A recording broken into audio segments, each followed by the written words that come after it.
Hey, happy day. Policeman to dispatcher, I have a case. Dispatcher responded and said, what's the case? Back to the policeman, back to the dispatcher. A woman, she just shot her husband. She was mopping the floor and he stepped on the wet floor and boom, boom, boom, boom. Dispatcher to policeman, have you arrested her? Policeman back to dispatcher, not yet. I'm waiting because the floor is still wet. Who would have thunk it, hey? Over in Europe, you've got the Biden, you got the British Prime Minister, and you got the Canadian Prime Minister. They're all together at this summit, and it's an emergency meeting that the three of them had. I'm reminded of the Three Stooges, and they sat down and they're discussing this emergency thing that's going on in the Ukraine, and with the border, you know, this recent missile strike on Polish territory. Having those three guys in charge of saving the world just frightens me. I mean, can they lead us out of the wilderness? I doubt they can lead themselves out of a room, and they're in charge, kind of, sort of, maybe talking about a war and missiles and stuff. I think particularly of the Canadian Prime Minister, missiles and guns and boom boom stuff. Is he capable of handling any of that? I don't think so. Now, talking about Canada, there's a political party there that I kind of like. They send out neat emails all of the time and I read them.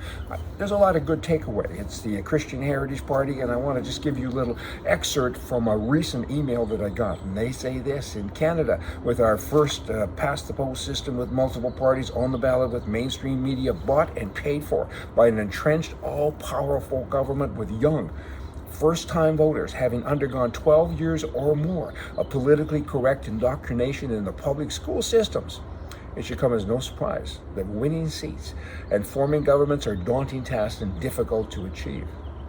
That's kind of deep, it's kind of heavy, but read it again and again and you walk away, or the takeaway is fear, because it's accurate stuff. Indoctrination, that's what's been going on. Brainwashing, I would call it, but hey, that's kind of interesting read. Blah, blah. Now, let's talk about the population of the world and this climate change stuff that's going on, and, you know, protect the environment. There's 8 billion people in the world now, officially 8 billion, and the world's fine. I mean, can we help? Of course we can. Don't throw your Pepsi bottle out in the street and watch it break and stuff like that. I get it. Everybody gets it. But is it like they say? No. What is the big problem? It's people. People throwing Pepsi bottles out of the window, but also people who, I don't know, they overtalk or they overthink. That'd be liberals I'm talking about. They're here to mess everything up. Just for your information, burst today.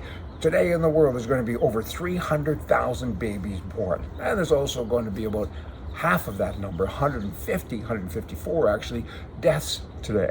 So that means that sometime soon there's going to be 9 billion people. And the earth is fine. There's a lot of unpopulated places yet, as long as we kind of, you know, are pretty good stewards, but we don't have to get extreme like a lot of these extremists are saying on the left.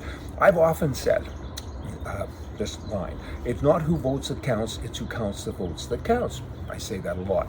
I want to add to that now. Here it is. Every vote counts, but is every vote counted?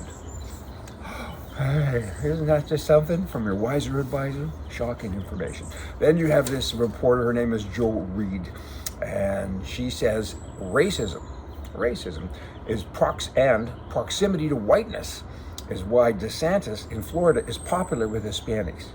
Proximity to whiteness. So if you stand close to a white person, somehow or another we got some racism going on here. I mean, she's at MSNBC. And she's attacking everyone that's white, because she ain't, I don't think. And I have to check on that, but Rick, tell us, is she white? I don't think so. Doesn't matter. Colors aren't supposed to matter, but here's a girl that says, I've heard it before. She doesn't like us white folk. Hey, here's more wiser advisor. This is profound. You got it? When you come to the end of the road, of a dead end, turn right. Hey, see ya.